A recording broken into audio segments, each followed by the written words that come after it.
मियांवाली शहर और गिरदोनवा में तूफानी बारिश, मुसलसल 2 घंटे जारी रहने वाली बारिश के बाद मुतअद्दिद इलाकों में पानी जमा हो गया, जबकि कमेटी चौक में वाक़े अंडरपास बारिश के पानी से भर गया। मजीद तफसीलात जानते हैं अपने नुमाइंदा अशफाक अहमद से। जी अशफाक, बताइएगा। जी बिल्कुल, गुज़श्ता रात मियांवाली शहर और गिरदोनवा में होने वाली तूफ़ानी बारिश के बाद निज़ाम ज़िंदगी दरम बरम हो गया है।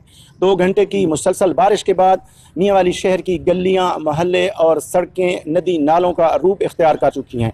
इसके अलावा मियांवाली शहर में नशेबी इलाके ज़ेर आब आ चुके हैं, जबकि मज़ाफ़ाती इलाकों में मुतअद्दिद घरों में पानी दाखिल होने से शहरियों को मुश्किलात का सामना है। मैं इस वक्त कमेटी चौक पर वाक़े कैप्टन मुबीन शहीद अंडरपास पर मौजूद हूँ।